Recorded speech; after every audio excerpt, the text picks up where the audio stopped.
Ya kalau saya terus terang gini Mas Riz, saya itu tidak bisa menutup-nutupi bahwa memang di dalam sebagian kalangan umat Islam itu memang masih banyak yang menganggap bahwa menghormati bendera itu, bendera negara itu haram, nasionalisme haram. Bahkan banyak yang masih berpegangan bahwa membela negara itu tidak ada dalilnya dalam agama. Artinya ini adalah fakta-fakta yang terjadi pada saat ini di kalangan umat Islam. Kita tidak boleh menutup mata terhadap itu. Dan sejarah pura-pura tidak tahu di dalam sejarah umat Islam itu, sejarah-sejarah pahit, sejarah-sejarah getir, kisah-kisah tentang kejahatan-kejahatan segala macam itu memang di dalam Islam itu bukan tradisi sebenarnya, tapi ini menjadi kebiasaan selalu ditutup-tutupi. Dari dulu itu terjadi.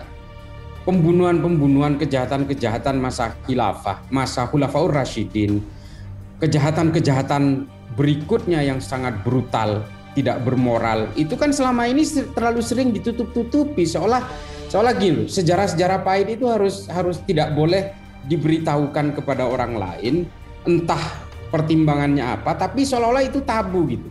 Nah, apa yang terjadi sekarang di Indonesia yang merotes tentang apa yang dilakukan oleh BPIP soal lomba menghormati bendera merah putih dalam pandangan Islam itu, dalam hukum Islam itu, saya kira sah-sah saja. Karena memang ini masih banyak terjadi polemik, masih khilafiyah, masih ada pertentangan, ada yang mengharamkan. Menyanyikan lagu Indonesia Raya itu juga masih ada yang mengharamkan kan. Kita tahu itu beberapa bulan yang lalu, tapi kemudian diralat. Biasa itu.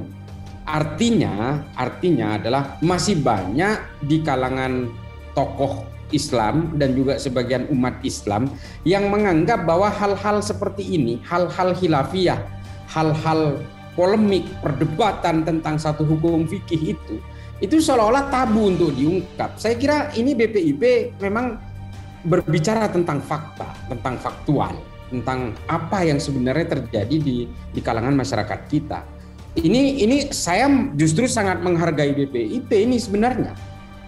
Jujur saja, artinya BPIP berani menginisiasi itu supaya apa? Perdebatan ini memang tidak menjadi residu di dalam kehidupan umat Islam.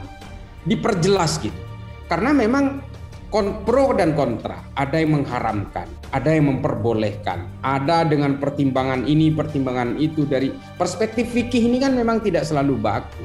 Karena kita semua ini bukan penganut agama sebenarnya Mas Riz. Kita ini adalah penganut tafsir-tafsir kita ini. Artinya apa? Kalau kita berbicara tafsir, maka kita berbicara keniscayaan perbedaan. Nah, perbedaan tentang hormat bendera ini itu terjadi. Dan nyata ada di sekitar kita itu. Saya kira banyak ya yang memprotes ini. Ada Muhammadiyah, ada MUI saya lihat. Dan ada beberapa tokoh lain termasuk politisi. Biasalah politisi kan memang selalu kaitannya itu selalu daya pikat elektoral. Ini nanti kita akan berbicara tentang bagaimana Taliban akhirnya bisa memberangus Afghanistan. Ini kan karena sikap politisi dulunya. Sikap orang-orang moderat, sikap orang-orang intelektual yang lebih memilih diam, lebih memilih untuk sok netral gitu ya, lebih memilih sok-sok kritis terhadap upaya-upaya pengungkapan hal-hal yang bersifat kejahatan berbasis agama ini. Ini pada akhirnya ya seperti yang terjadi di Afghanistan. BPIP mengangkat tema ini menurut saya sudah tepat. Karena bagaimanapun umat Islam itu masih banyak yang mengharamkan penghormatan terhadap bendera. Dan ini kalau dibiarkan itu akan membesar dan akan menjadi embrio umat Islam terhadap perlawanan resistensi terhadap simbol-simbol negaranya. Secara umum dalam mayoritas Islam di Indonesia ini sebenarnya bagaimana cara memandang mereka itu tentang penghormatan terhadap bendera merah putih? Apakah mereka sebenarnya sepakat atau tidak membolehkan atau bagaimana? Yang secara mayoritas mazhab yang diakui di Indonesia dan secara umum sebagian besar masyarakat Muslim terutama ini bagaimana sebenarnya mereka memandang penghormatan terhadap bendera merah putih? Gitu. itu? Ya, saya kira begini ya. Kalau bagi NU sendiri, Nahdlatul Ulama, itu memang tidak pernah menjadi masalah. Yang menjadi masalah itu ketika ada beberapa paham yang kemudian masuk belakangan ini, yang mengatasnamakan purifikasi agama itu, yang kita taruhlah kita sebut yang namanya Wahabi, Salafi dan sebagainya itu memang menganggap penghormatan terhadap bendera ini bid'ah. Menganggap bahwa ini adalah pekerjaan-pekerjaan baru yang tidak pernah dikerjakan oleh Rasulullah, kan gitu cerita. Makanya kemudian diharamkan. Setiap bid'ah itu pasti haram. Setiap bid'ah itu menurut mereka kan selalu berdampak buruk gitu. Jadi kullu bid'atin dolalah gitu kalau kata mereka. Jadi setiap hal-hal yang bid'ah itu selalu buruk. Makanya mereka itu menganggap bahwa penghormatan terhadap bendera itu, ini sekelompok kecil sebenarnya kalau sekarang. Sekelompok kecil sekarang yang belakangan dalam 10-20 tahun terakhir ini yang merebak ke kita yang justru mengharamkan itu. Kalau NU sendiri, Muhammadiyah sendiri sebenarnya itu sejak dulu nggak pernah masalah. Nah, apa yang dilakukan oleh kelompok-kelompok seperti Wahabi dan Salafi ini kemudian mengharapkan dengan alasan itu bid'ah dan juga itu memberhalakan sesuatu di luar konteks ketuhanan, kan itu alasannya. Selain bid'ah ya itu basis dasar pemikirannya ya itu. Tapi kalau berbicara tentang pemberhalaan, penuhanan kasarnya, kultus dan sebagainya, agama pun kalau dipuja terlalu berlebihan itu akan menjadi berhala juga. Ini kan banyak terjadi sekarang ini, ada yang menolak penghormatan terhadap bendera merah putih dengan alasan itu akan menjadi berhala. Ada yang menolak Pancasila itu bagaimanapun bikinan manusia. Kalau terlalu dipuja, terlalu dikultuskan nanti akan jadi berhala. Agama itu juga bisa menjadi berhala kalau dipuja terlalu berlebihan.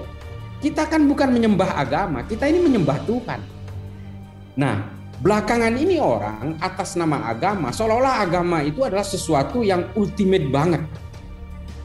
Orang demi agama rela berbuat apapun, rela membunuh apapun, rela mempersekusi siapapun, bahkan meledakkan dirinya demi agama. Ini kan sudah memberhalakan agama juga.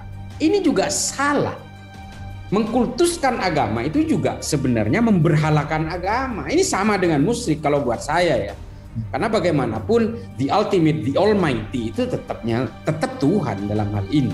Nah, konteks yang kemudian beberapa aliran, beberapa tafsir yang masuk yang mengharamkan penghormatan bendera ini menjadi anomali tersendiri. Karena di negara asalnya seperti Qatar, seperti Saudi Arabia, di mana ajaran Wahabi Salafi ini berasal, itu mereka malah menghormati bendera. Banyak itu kalau mau di-googling, Raja Saudi misalnya mencium bendera banyak sekali. Bahkan tentara Saudi, atlet-atlet Saudi itu mereka itu menghormati, memegang dadanya ketika bendera itu dinaikkan misalnya. Ini kan anomali sekali. Artinya begini, kadang-kadang orang Wahabi Salafi yang mengharamkan bendera di Indonesia ini justru lebih Wahabi, lebih Salafi dari orang yang asli gitu. Ini banyak terjadi sekarang ini. Ketika Muhammad bin Salman di Saudi meratifikasi berbagai undang-undang, perempuan boleh nyetir, perempuan keluar negeri boleh sendiri, perempuan boleh membaur misalnya di mall, dalam restoran juga boleh laki-laki dan perempuan itu membaur dan sebagainya. Segregasi perempuan dan laki-laki di Saudi sudah mulai diperlunak. Di sini bahkan parkiran sepeda motor pun masih disegregasi. Ini kan kadang-kadang kita ini kan kadang-kadang lebih panas dari api. Orang-orang kita ini orang-orang yang kaget terhadap ilmu agama, yang sebelumnya tidak mengenal ilmu agama, ketika menemukan satu buku yang diyakini menganggap itu kebenaran mutlak dan itu adalah the truth over the truth gitu. Kebenaran di atas kebenaran. Itu yang terjadi sekarang ini. Sementara di negara asalnya sendiri sudah dilonggar-longgarin. Ini kan aneh gitu.